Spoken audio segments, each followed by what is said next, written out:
Get your lick back. If a nigga gon' do something, ain't no chit chat. Better stay up out the way, don't get your shit splat. Stop, let this shit slide and get your lick back. And get your lick back. Get your lick back. If a nigga gon' do something, ain't no chit chat. Better stay up out the way, don't get your shit splat. Stop, let this shit slide and get your lick back. And get your lick back. I feel like I'm JX. J-Way. I'm a perfectionist. Adderall got me restless. I'm gone. Run with a wild crew, they get reckless. Young boy, come up off that neck. Into the trends. See a lead, be the. Welcome to Bleachers and Speakers. I'm your host, June, and welcome to this week's NFC North Roundtable, the Who Will Be King series. I got my comrades and my co-host with me. We'll go around the room like we usually do, and I'll let them introduce themselves, and they can tell you where they can find them. I want you all, if you're on my channel, if you're my fans of mine, you must be fans of theirs as well. So follow their YouTubes and stuff like that. Real good stuff over there. These are the ops, but they're good ops, though. They're good guys. So we'll start with Dave. Dave, introduce yourself and tell them where they can find you. Hi, I'm Dave Stefano. I am over at Vikings First and Skull YouTube podcast, just about everywhere. You can find us, and we do the Minnesota Vikings, if you could not tell by my background. Very good background as well. These good guys loosely. Hey, what's up, brother? There's no such thing as a good op, June. Welcome back. Okay. Chicago until the world blow. But over here at the Frustrated Chicago Sports Fan channel, we are covering all things Chicago sports and culture. Check us out, YouTube, and like Dave said, anywhere you get your podcasts, Apple Podcasts, Spotify, and all the rest. We can be found everywhere. Never a dull moment. That's right, man. Good stuff over there in Chicago. Foster. Be Foster Child, one half of Bleachers to Speakers. You can catch me on everything at Be Foster Child. If the F doesn't work, try the number 4. Some of the platforms have the number 4 in place of F. So check me out. Baseball, basketball, Tigers, Lions, all that good stuff. That's for the baby. Hockey. Yeah. Not yet. We're working on that. Fellas, how are you guys today? 32 days to kickoff. 32 days until the Bears start 1-0. 32 days until the Packers start 0-1, continuing their long losing streak. So I couldn't be happier. That's what's up, man. I mean, dog days of summer are calm down. We're going to be less than 30 days in a couple of days. We waited a while for this, it seems like. We got a few things to talk about today. We'll go around the room and we'll talk about any headliners you guys got. Hey, we'll start with you. What's going on headline-wise out of Chicago Bears camp? Headline-wise, so last week we talked about starting safety Kobe Bryant, the timetable that was first provided by NFL insider Adam Schefter and Ian Rappaport. That timetable that was criticized, called into question by some of the things that Ben Johnson had said later in the week, is now come to full clarity.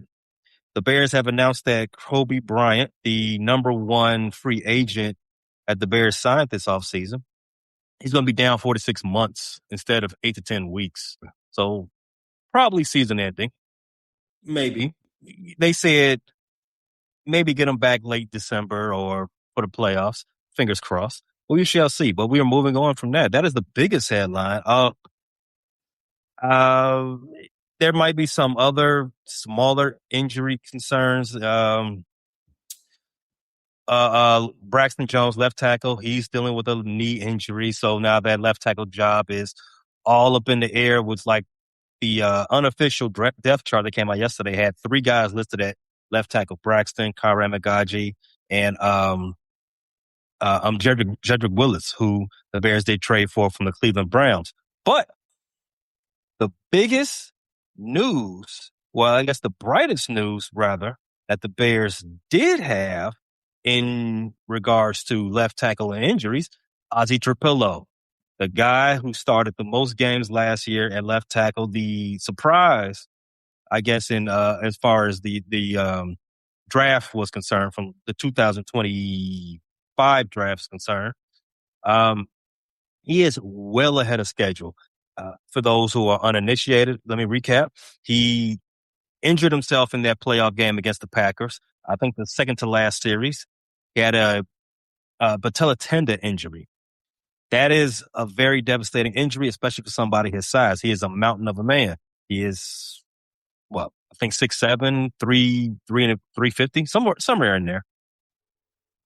They're saying, not they, Ryan Poles in his press conference yesterday, or 2 days ago, he said they are mapping out a plan to start putting him in pads this month or the beginning of September. We didn't think he'd be back.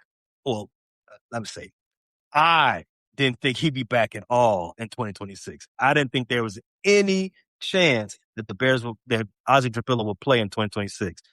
Just the nature of that injury and the history surrounding it and the type of what position he plays in football and his size.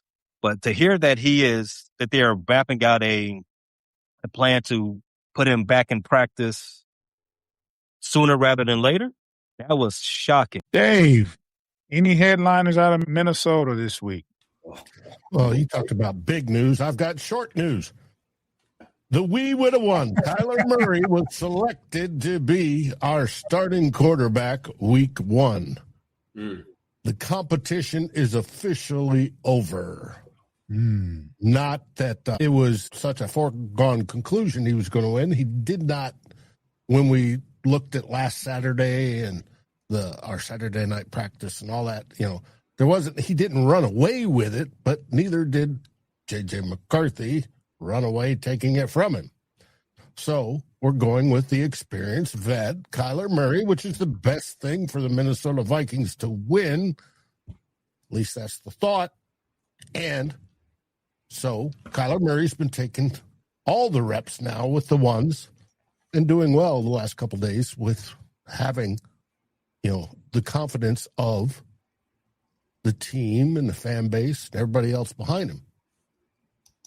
So, that's the biggest storyline. Now we're getting back to some real football analytics.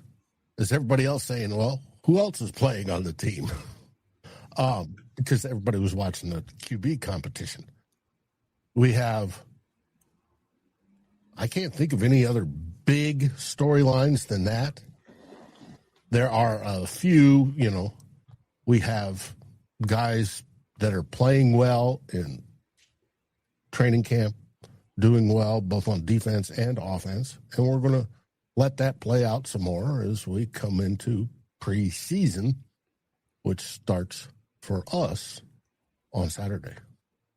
I think the number 72 is not important for you guys up there as well.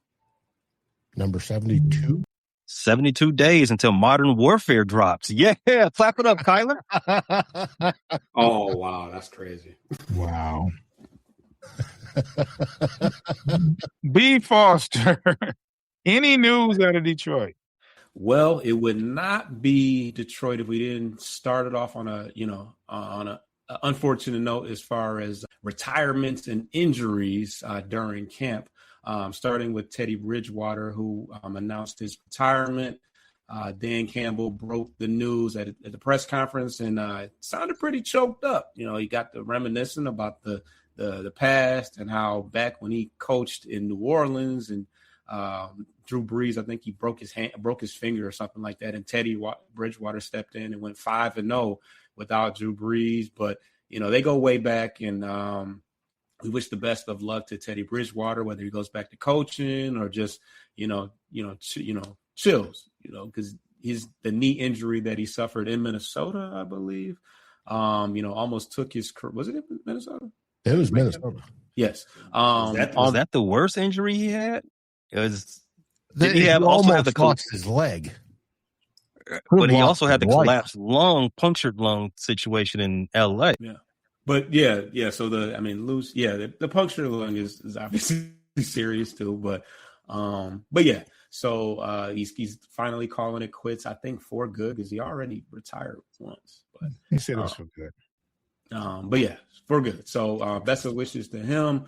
We've already signed his replacement, who is the rocket scientist, which I think is he had a very interesting introductory. I think he flew right into DTW. On his own plane. Josh Not a rocket, Dobbs, the Pastronaut. The Pastronaut, that's what it is. Yeah, no, not a rocket, just a regular airplane. If that's something that's regular for your backup quarterback, but so we have that going on. So he's getting well adjusted. Obviously, he's intelligent enough to figure out all the different sets and things of that nature. But he's brand new. But outside of that, for NASA for a while. Right. So he's up top.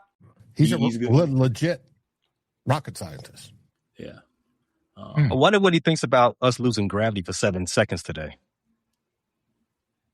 I don't know nothing about that. Oh, okay. Continue, Foster. Throwing me for a loop. But outside of that, we got some bad news regarding our free agent, our biggest free agent, Cade Mays, similar to the Kobe Bryant situation, where our new toy, we already broke it, as Mr. Lyons would say. But yeah, he's out 8 to 10 weeks with a broken wrist. And also Isaiah Pacheco, we talked about it a little bit as far as his injury history, but he will also be out till week 1. But Dan Campbell didn't sound, super, worried about that particular situation. So that's that. And then also they announced that Kirby Joseph will be away with some personal issues, but he's on the Brian Branch plan, as they call it, meaning that he should be ready to go in some point in September. So not week 1, but, sooner rather than later. Who's the beat writer for the Lions? Because there's only 3 weeks in September. If he's not ready for week 1, I think they could be a little bit more clear about that. I think they said the 20. Did they say the 29th? Is that for some reason the 29th sticks out to me as a date? 3 weeks. You mean 3 weeks? There's only 3 football weeks. Okay, in September. Yeah.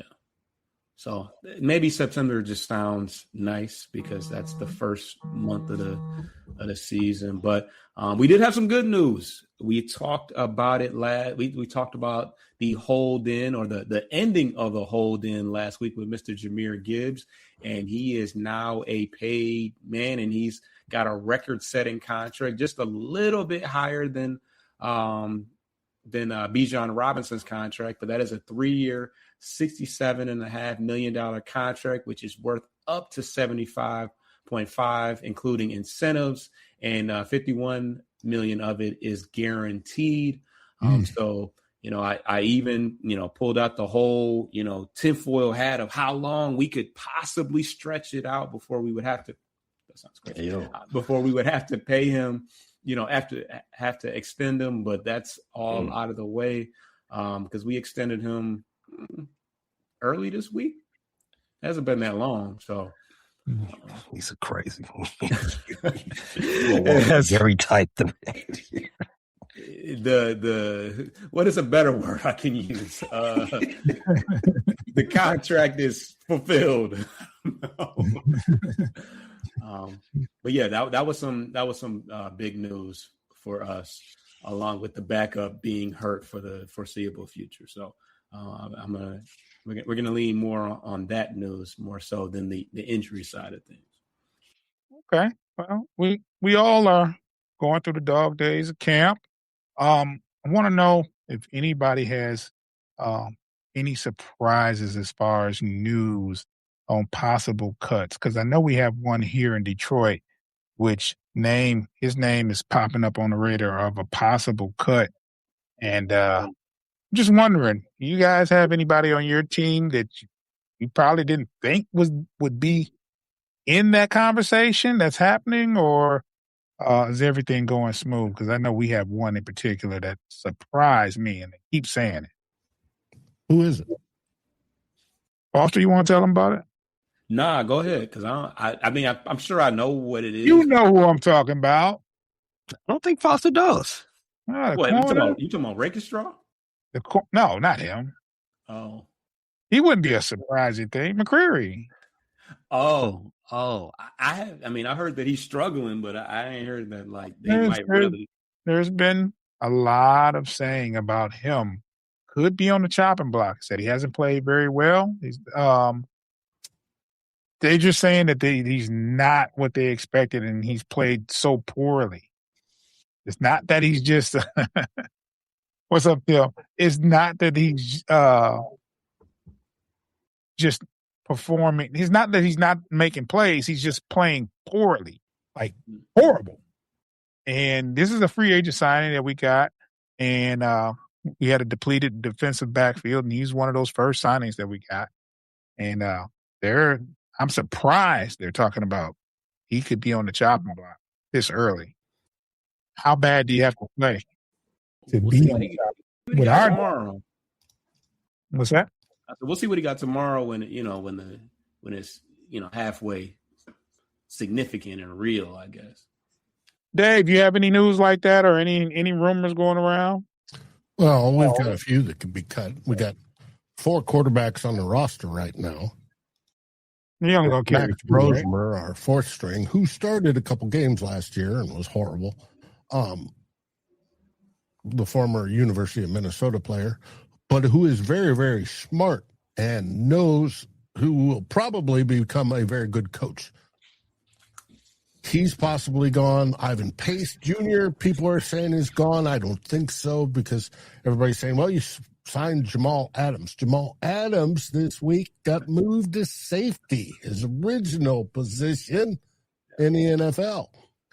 I think B-Flow is auditioning him for the elder statesman conductor role on the defense, formerly held by Harrison Hitman Smith, who there's still no word on. When it comes to wide receivers, we've got some on the bottom of the roster that are probably going to go, but nothing is shocking except for the rumor that the national media keeps trying to push on the Vikings. Now that Kyler Murray won the starting job, the national media wants J.J. McCarthy to express the need for a trade. Already? Yep. And we've already got articles out about, well, this team would be good, this team would be good, this team would be good, this team would be good. What would we get for him? Didn't we hypothesize that weeks ago? We did. But it's Pro Football Talk did it this week. They aren't the only one. There's quite a few that have done it. Now that, as of Tuesday, it was made official that Murray's the starter. I don't think it's going to happen. Kevin O'Connell says, no, we're happy with JJ. We're going to develop him some more. We think he has he didn't say the word potential, but that's what he's basically calling it for. That he was a little bit too young, and we're going to develop him because we haven't a clue what's going to happen after this season. Kyler's on a 1-year deal, right? Kyler a 1-year non-tag contract. So I agree with Chris Viking. I've said it from the whole time. It very well could. Chris may be 100% correct. For those audio listeners, Chris Viking 30 in the comments. Bye KOC. You start Murray, you will get fired. That only turns up the temperature. I understand why you bring him in, because 2024 first round pick, probably a bust. But the second you bring in the replacement already, and then bring in Kyler to supplant him, it only turns up the temperature on your seat. Mm-hmm. Now, supposedly it's not hot at this point. But boy, is it heating up already. That's the truth. and he hasn't won a playoff game. And he has a new boss. And he has a new boss. Those your That magic has no three. ties to any of these players. I shouldn't say any. He brought in a couple, but no ties to the draft, no ties to anything. So, but our rookies are looking good. It's supposed to be a better quarterback class in 2027, correct? That is correct. But problem is our defense, like I've told you guys before, is going to make the rest of the NFC North and the NFL cry. They look so good. And with competent quarterback play, we should at least finish around 500, which puts us in the drafting in the 20 range, which makes getting those top quarterbacks more difficult. I think 500 is fair. We'll see. Hey, we could finish. A friend of mine said floor of 3 and whatever, 14. Oh my God. And ceiling, we could win the division. It's literally that up in the air. Kyler Murray's the quarterback. Division winner, Kyler Murray. If he equals his best seasons. His best seasons was never a division winner. No, but if he could equal the production,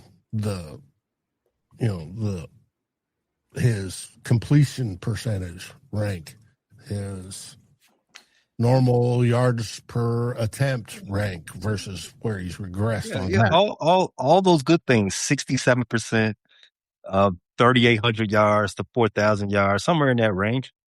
6 wins. Not what our defense holds you under 10 points. Okay. I didn't know you had the 85 Bears. Literally, they look that good. I will remove myself from that conversation then. Now, your head coach put out a statement today about how he wants to have the highest scoring offense in NFL history. He wants shutouts and he wants domination or something to that effect. And which I think offensive head coach, that's exactly the attitude they should have. It was a story written by Dan Pompei in The Athletic in which Ben Johnson said these comments. Ben Johnson's a madman. If you do not subscribe to The Athletic, you should do so. You should support journalism. You should support good journalism, not that hack stuff. But The Athletic, I love it. In that article that Dave is citing, Ben Johnson is really intense. One of the players, Sam Roush, rookie, tight end that we drafted in the 3rd round, I believe, caught Ben very early at the facility. Like, do you sleep here? Yeah, because he said he had bed here or whatever. He was like, and you know what? If Ben does sleep at the facility, that would track. I would hope he doesn't because he has a family. He has some family he needs to be attending to. But if he does sleep at the facility, it would not shock me. That's not shocking whatsoever. The thing I got from that article, other than the high aspirations that I think that I want my coach to have, and I think all coaches to have, the thing I got from that is the same thing I said last summer. I would run through a wall on a cliff overlooking an ocean just to play football for Ben Johnson. Oh. It's cute. He's super intense. He gets you motivated, but I can definitely see that. I can definitely, I don't want to say foretell, but I can see players getting very tired of this as the years go on. I mean, it takes a special type of communicator to keep guys locked into that type of motivational tactic. Just reading some of the excerpts from Dan Pompei when he sat in on some of the meetings, and Ben did say in the article that we're in the entertainment business. It's sports, but it's still entertainment. We got to play up. We got to do some things for show. And I know Ben knows ball. I like that out of him. Nice. He definitely does. And any offensive-minded head coach or OC should have that same sort of mentality. Rabbit dog. Mm-hmm. Now, we happen to have a defense with similar mentality, but it's just the offense I question. The offense or? Our offense, yes. The Vikings offense. They've never had the killer instinct. I'm going to put my boot on your neck and run up the score. They haven't had that since Denny Green. Mm. They are who they thought we are. Uh-huh. They are who they were. Look, rest in peace, Denny Green. Let's take a quick break. If you're watching, give us about 10 seconds. If you're listening, you're going to hear some wonderful ads. Losing weight is one thing, but looking and feeling your best this summer, that's the real goal. That's why Weight Loss by Hims now offers the FDA-approved Wegovy pill and Wegovy pen. Wegovy is designed to help you lose weight and keep it off so you can show up this summer feeling like yourself. With Wegovy at Hims, lose up to 20% of your body weight when combined with diet and exercise. It helps you regulate your appetite, eat less, and keep weight off. Plus, Wegovy is the first ever GLP-1 pill for weight loss, so there are no needles needed. Ready to reach your goals? Visit hims.com/FFSN to get a personalized, affordable plan that gets you. That's HIMS.com/FFSN, hims.com/FFSN. Weight Loss by Hims is not available in all 50 states. Wegovy is the registered trademark of Novo Nordisk AS. To get started and learn more, including important safety information, Wegovy clinical study information and restrictions, visit hims.com. That's HIMS.com/FFSN, hims.com/FFSN.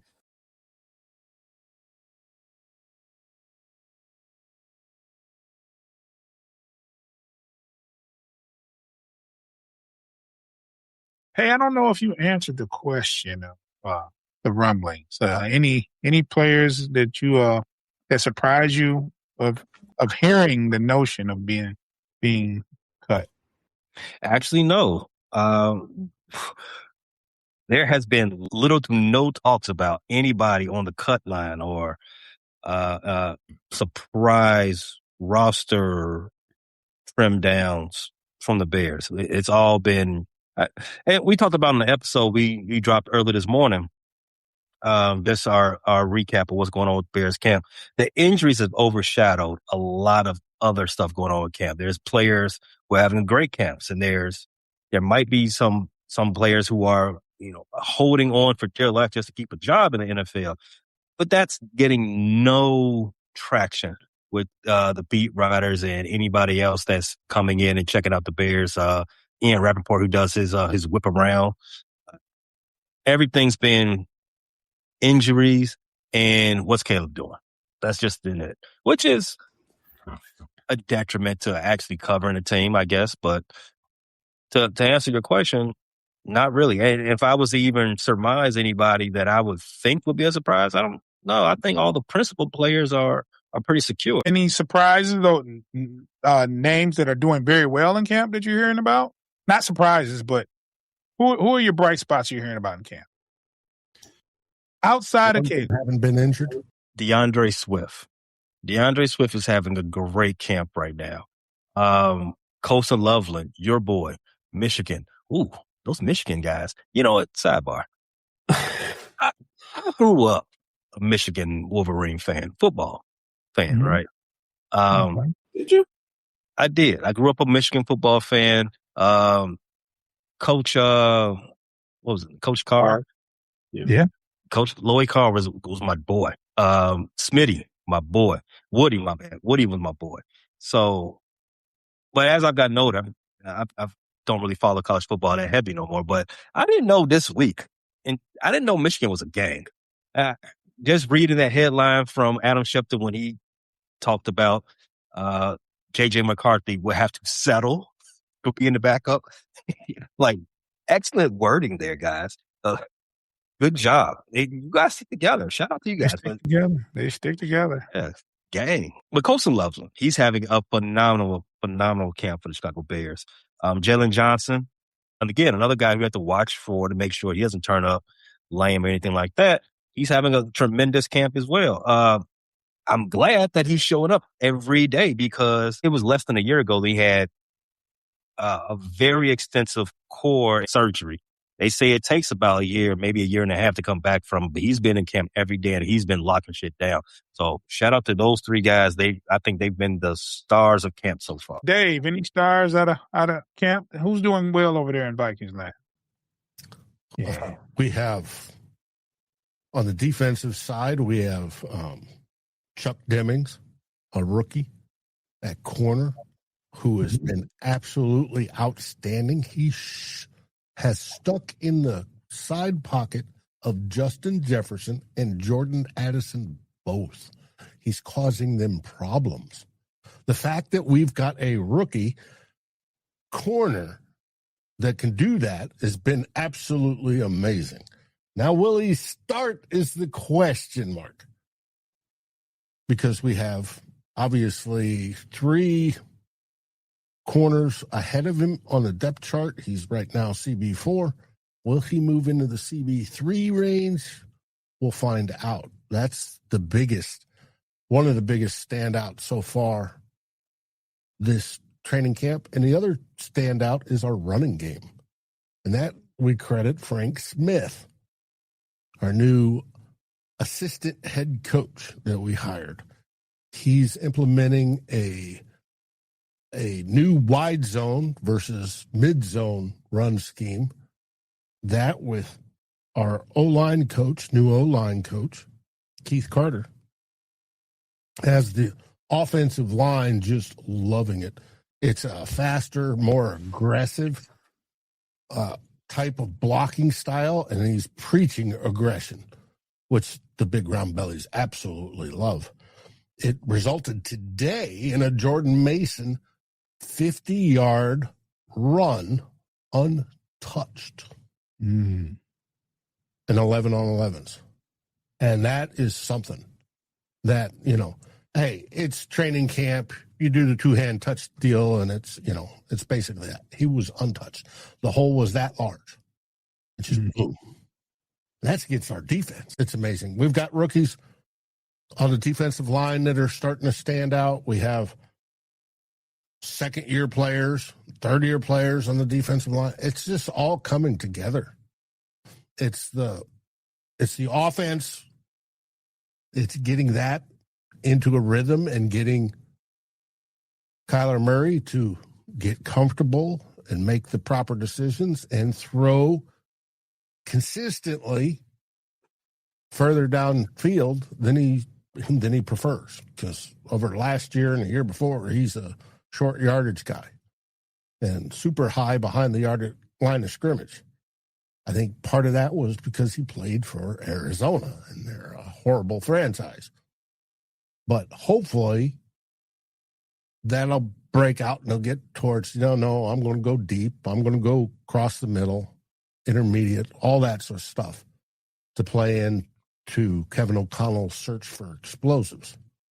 But on the offense, the one thing that has me smiling is what it looks like our run game's going to look like and the fact that we're putting effort into it. Now, let's see how long it lasts with Kevin O'Connell, because he tends to get the DTs, detoxification jitters, when he's not throwing down the field for 20 yards on each pass play. But we'll see. Might need to speak to somebody about that. He does, but that's beside the point. That's why we got the cat from Miami. Okay. B. Foster, who the bright stars you named you're hearing coming out of camp? Well, one name that keeps jumping out is Ahmed Hassanin. He was a highly productive edge out of Boise State last year. He missed all of last season with a shoulder injury, I believe, but he's been making a lot of noise. He's making a move to the big end position, so more focused on the run stopping side of things. But Dan Campbell sung pretty high praises of him. Says that he's very fiery. Sometimes they kind of gotta rear him, make him chill out a little bit. Because he's got a heavy, he's got a crazy motor, and yeah. So that's one of the guys that I'm interested in getting a chance to see play in preseason action. Dan Campbell actually also had high praises about Devin White, who played for the Raiders last year.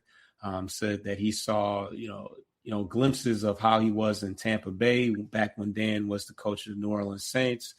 Says that he looks really fast out there, and that we'll definitely get a chance to see him in the preseason game as well. But he said that he's a different guy than they saw in Vegas last year, which he didn't play for a great team, but he's definitely made a boatload of tackles last year. So outside of that, Blake Miller is somebody. Well, that's more on the negative side of things. But I'll just throw it out there. Dan Campbell says that he wants to see more consistency from him. And, the fact that he gets to practice against Ed Hutch and DJ Wanham is going to help him. But on any given play, it's the consistency's not there. You'll see a really good rep, and then the next one you can see a pretty bad rep. So he actually, as far as the first official depth chart, they had him behind Borum. So that was an interesting thing, because initially they said that he was getting a lot of the first team reps, but I think that they're going to, and he needs his reps for sure, but I think they're going to move him along a little bit slower. And if he's not, ready, then they're not going to, force him into action. So those are the main highlighted names that I saw. He did talk about Jackson Meeks, who played wide receiver last year and actually had a really good camp and a really good preseason. But he did make that move to tight end, and Dan Campbell said that was going to be his best opportunity to make the team. And they can see the athleticism, how that athleticism moving from outside to in, shows out a lot more, because he said that this receiving core is the best it's the best receiving core from top to bottom that he's seen as of yet. So that's pretty interesting that he would say that, because we've had some pretty good guys in there. Khalif Raymond's gone. Reynolds was a pretty good receiver as well. So, but he said this is the best receiver room that he's seen since we've been here. So, yeah, to touch on that, I've heard good things out of people I'm supposed to hear stuff about. It was quoted earlier this couple days ago that St. Brown is having a good camp, and even quoted as saying that he's probably the best route running wide receiver in the league. That's what they're saying out of camp. They're saying J-Mo is really having a very, very good camp as well, that he's making all the catches, running better routes. Kind of cautiously optimistic about that. Is it J-Mo, or is it our CB2 that's just getting tore up?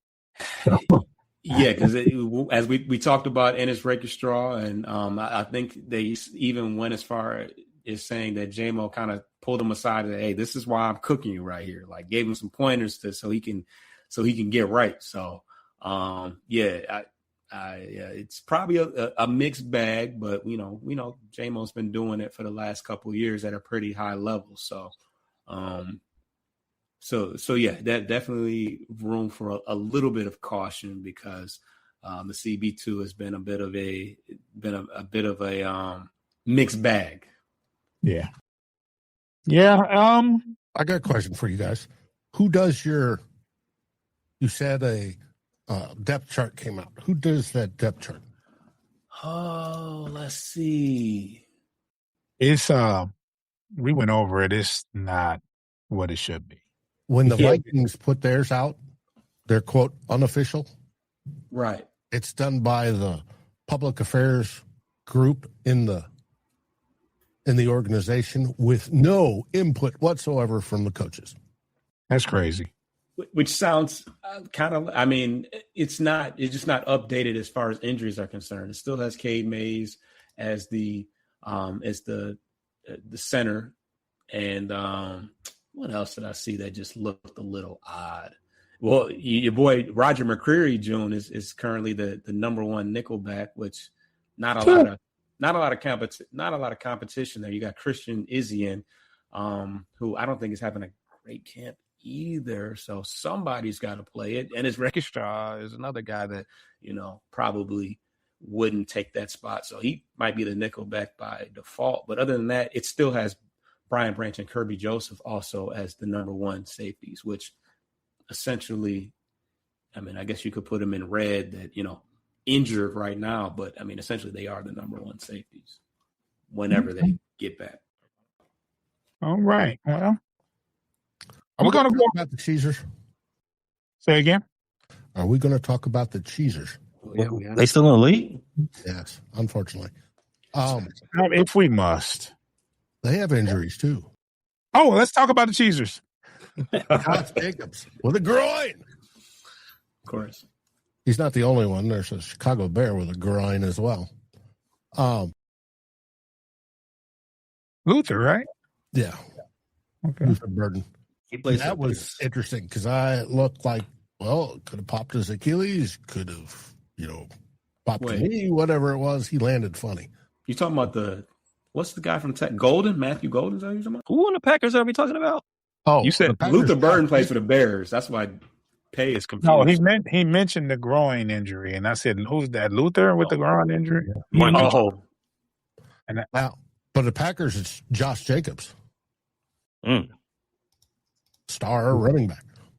Nice. He's going to miss the rest of the week and a preseason opener against Pittsburgh. And He's good. that's what it is. Burden good. Okay. They're having problems on their offensive line. They're having problems with receivers. Good. The more problems they have, the better. Yeah. I'm reading where they're that, questioning, does Jordan Love have to prove it again this year? Can he be consistent? Did he ever prove it? What is the it? I know. It's just, the national media and their love affair with everything cheese. Love affair with love. But hopeless romantic. But hey, I just thought I'd give them, a couple minutes on this show since we are an NFC North I guess. Allegedly. podcast. I guess. What I want to do now, I want to go all around the room, and I want each of us to rank quarterbacks of the NFC North. And you can be biased if you like. I mean, it's okay. But we'll go around the room since we're talking about Jordan Love. We'll stick to that subject, and we'll talk about the quarterbacks in our league. But Foster, you go first. You rank the quarterbacks, the starting quarterbacks in the NFC North, 1 through 4. I'm going Goff number 1. Caleb Williams number 2. Love number 3, and Murray number 4. Sounds about fair. Hey. Number 4. Start with the easy one. Jordan Love. Oh. Get out of here. Come on. My list. Number 3. I'm going to say slash number 3 because I'm not convinced that we don't see a double dose of quarterback out of Minnesota. So 2 is better than 1. And even though 1 is maybe a little bit under the height requirement, but I'm still say 2 is better than 1 if the 1 is Jordan Love. Number 2, Jared Goff. Jared Goff is he's been a very consistent. I think he's a career Lion now, right? No, I don't think people think of him as a Ram, do they? He's got more passing yards and stuff as a Lion than he does as with the Rams. Amazing how he turned his whole what do you want to say outlook out around going to Detroit. Because I mean, you can think about it. When they traded him to Detroit, the Rams threw him away. Yeah. They said, "Get him out of here." It was because he's a number 1 draft pick too, right? Just like Kyler Murray, just like Caleb Williams. It was like, I don't think this guy's got it made to be a top line quarterback, but hey, we're going to take Stafford instead. Goff may find himself in a Hall of Fame one year, in a few years. But Stafford probably will be there already. Oh yeah, Stafford's definitely going to the Hall of Fame. I didn't think Stafford was a Hall of Famer until he got to LA. Dave, I had the computer do it for me. And the computer. No. We want your robots on no ball. Computer says, because I asked for highest floor and lowest, but highest floor, it gave Jordan Love, the professional quarterback from Green Bay, with the highest floor, proven playoff experience, and arm talent in a stable system, is what they said. Wait. See, this is what I mean when I say robots on no ball. Proven playoff experience. Yes. What does that mean for 1? For 2, the only experience he knows is losing. I agree. It has number 2, Jared Goff. It says elite efficiency, scheme fit when protected. Big deal with Detroit now is their O-line problems, injuries, losing their best center. But number 3, it has Caleb Williams, highest ceiling of them all. That's what it says. Youngest. But still developing. Going into year 3. Then it has Kyler Murray, followed by J.J. McCarthy. And it says Kyler Murray, best supporting cast of his career. Correct. Of Kyler Murray's career. Did he ever play with Larry Fitzgerald? He did for a year. Young or old? Oh, yeah, old Larry, but even old Larry was still a Hall of Famer. Yeah, he was cold. No, he had some decent wide receivers through his time down in Arizona, but Arizona's crap. Dual threat upside, but injury history and recent inconsistencies keep him fourth. That's what the computer says.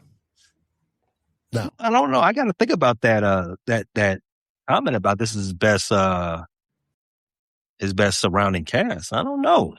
Arizona's put some talent around him, but I'll think about rookie of the year, as Tim points out, and he was rookie. He was so, losing season, but we'll find out come this year. Now, who I have as the best quarterback in this division, I would say it's Jared Goff. I'd have Caleb Williams number 2, with obviously probably the most potential because he's developing. He's only in year 3. It takes quarterbacks generally until they're getting their upper 20s. And then I don't put Jordan Love on the list anywhere because he's too inconsistent. He may beat J.J. McCarthy. That's an interesting comment. Murray had A.J. Green and DeAndre Hopkins. Yeah, I mean, he was with him. A.J. was past his prime, all right?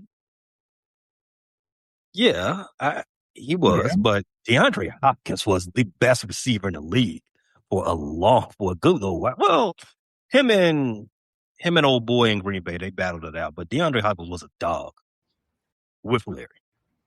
But number 3, I put Kyler Murray, hoping that KOC works his magic on him. He's Got weapons. Definitely got weapons. Yeah, he's always had weapons. Always had weapons. But he Yeah, hasn't had defense, a no line or an offensive system. He said Green was not past his prime. Get out of here. And Tim would know because he started off with the Well, Bengals. right, yeah. I mean, well, when I think of Green, I think of Bengals. That's why. Green was past his prime while he was still in Cincinnati. Oh, whoa. That's a different subject. Oh, okay. Before we get Tim started, we'll go around the room one last time and have any closing notes, man. Anything you want to include that's going up, anything you're optimistic about. I know we'll start off with Foster because tomorrow the lights are on. So, Foster, we'll start with you. What are you looking forward to this week as far as with the Lions or any? I'm looking forward to the first look at the number, or the first round pick, Blake Miller. There's been a lot of to do about his camp. So they said that Dan Campbell said that. Who did he say we wouldn't see? I can't remember who he said we wouldn't see, but he said we would definitely see Blake Miller. So I definitely want to see what the offensive line looks like. Whoever does play, I know Sewell's not playing, Goff's not playing, a couple of different guys aren't playing. But also they're playing game 2. Apparently, supposedly they're playing game 2, but not game. Right. But also the secondary. Obviously, the top 2 guys are out safety wise. So we'll get a good opportunity to see Abney and Ennis Rekistrar, who hasn't played football since last preseason. And then, as I spoke about earlier, Ahmed Hassanin, I want to see what he looks like. He looked good last preseason before he got hurt. So yeah, that's the main things. The offense, I'm not really worried about outside of the offensive line, but you're not going to see Brown. You're not going to see Gibbs. I don't think, so. Yeah. For our listeners, who are you playing tomorrow? Oh, cool. We're playing Tim's Cincinnati Bengals, and they are playing their starters for a couple. Man, my words are gone. Couple of series. You're having a really bad episode today. Yeah, and I'm sober. That's the sad. That's the sad part. Showers, bro. you call in the bullpen. Call in the bullpen. But yeah, so that'll be a good opportunity for our twos to go against their ones, and hopefully we still make them look bad. But we usually suck in the preseason. I'm never impressed with how we look in the preseason. Yeah.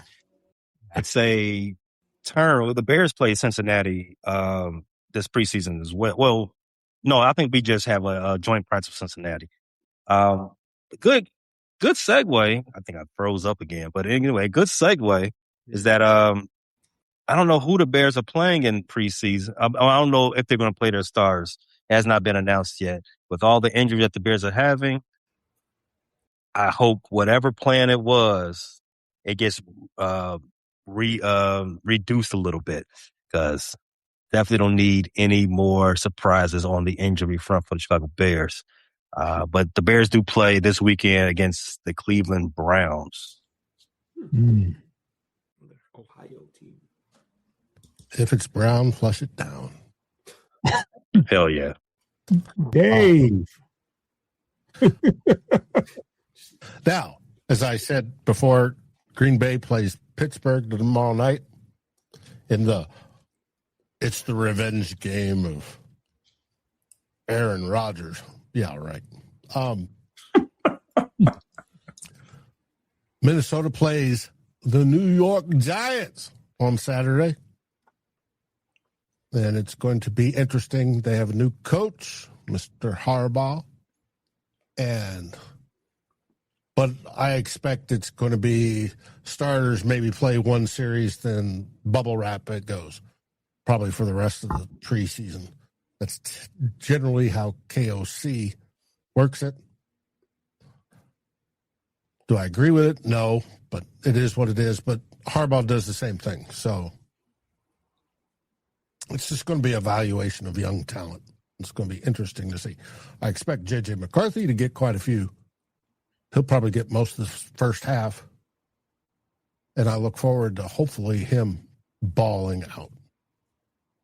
Any chances that he goes crazy in preseason and he earns that starting job? Will they do that, or is this just No, they won't do it. But I was thinking that too. I want to see him go crazy in the preseason and just make them rethink their decision, but we'll see. He's got the only problem with JJ is his mental processing has been inconsistent.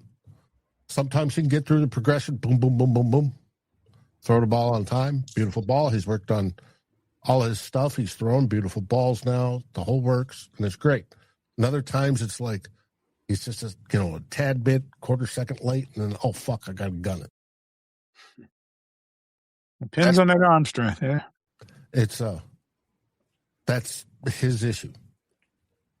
And hopefully with more time and more practice and more reps, he'll get it. Third off season in that same system, though. Right. But he couldn't do anything in the first one. I mean, you still had the playbook. I mean, you still had the playbook. Access to He all knows the the tape. plays, except for KOC is modifying the playbook, and even both of them are getting new plays this year. What is he modifying for? KOC loves to play quarterback under center. Does it over 50% of the time. The Shanahan offense, McVay, Shanahan type offense works great out of under center. Well, somebody's used to playing in shotgun and pistol. So we're incorporating more shotgun and pistol. However, that is actually a disadvantage because linebackers, when they're keying either on the O-line at the guards or whatever, or they're looking at the quarterback, when the quarterback comes out from under center and you got the big lineman in front moving and everything going crazy, they tend to lose the quarterback, especially when he's wee little. You put him back in pistol or in shotgun, they don't lose him. They know where he's at. They keep an eye on it, even with the O-line moving in front of him. So we'll see. Okay. Well, that'll about wrap it up for today's show. We'll go around the room one last time so we can tell the people again, who just in case they missed it, where they can find you, what's the next thing you got going on, whatever. Just, shout it out. Let people know where you're from before we get out of here. Hey, we're going to let you go because ain't no telling how long you're going to be here. Blame it on StreamYard. But check out the episode we did today. We talked about all the injuries going around the Chicago Bears roster, Luther Burden, Kobe Bryant, and all of the guys who's having a fantastic camp so far, and as well as some of the other underlying news that's happening. So you can check that out at the Frustrated Chicago Sports Fan channel, available on YouTube and anywhere else you get your podcast. Coming up, we do have our Chicago Cubs and our Chicago White Sox shows for the remainder of the week. And as always, every week you will have a Chicago Bears, Chicago Bears, White Sox, and Cubs informal show. But be on the lookout. This is for you, Dave. The boss of the Chicago Bears, McCaskey, he did say there's going to be some news coming up soon this week on Stadium. I don't get your hopes up. There's going to be a lot. It's going to be a word salad with nothing else going on. I promise you that. But check everything out. Frustrated Chicago Sports Fan channel. B. Foster. Yeah. Tigers in the midst of a race of sorts. I think we were 1 game back, 1 game back of the wild card, 3.5 back in the wild, 2.5 back of the AL Central. So we are heavy in a race, even though we sold this year. So very reminiscent of last year. We got the Guardians coming up in a little bit. So stay tuned for Corner to Copa. We're following that all the way down to the very end. And outside of that, Pistons training camp should be soon. Yeah, and of course the Lions. Every Wednesday you can catch us right here on Bleachers to Speakers. Yeah, I want to remind everybody we're getting that much closer to that 500 subscriber mark. So make sure you subscribe to Bleachers to Speakers on YouTube. We are getting there. We started to really get a campaign going about a month ago. We were about 300 subscribers, and we added about close to 200 over the past month. So we just need a few more. But, we won't stop there. We're shooting for 1,000, but, we got to get to 500 first. Mm-hmm. Fellas, thank you for being here. Great show. I think me and Foster, we got to do a Pistons show soon. So I'll be with you offline after that. Continue to watch Bleachers and Speakers because there's other stuff going on. Like Foster said, got the Tiger stuff going on. Also Pistons and Lions stuff. And we do have a preseason game tomorrow, which me and Foster don't put a lot of stock in, but if we look excellent, we're going to talk about it. Okay. Super Bowl. It matters if we look good. I'm telling you that right now. I'm just going to put it out there. Fellas, you enjoy your evening. Thank you for watching. Thank you for listening. Subscribe to Bleachers and Speakers too. Get your lick back. If a nugget gon' do something, ain't no chit chat. Better stay up out the way, don't get your shit splat. Stop letting this shit slide and get your lick back. And get your lick back. Get your lick back. If a nugget gon' do something, ain't no chit chat. Better stay up out the way, don't get your shit splat. Stop letting this shit slide and get your lick back. And get your lick back. I feel like I'm JX. I'm a perfectionist. Adderall got me resting.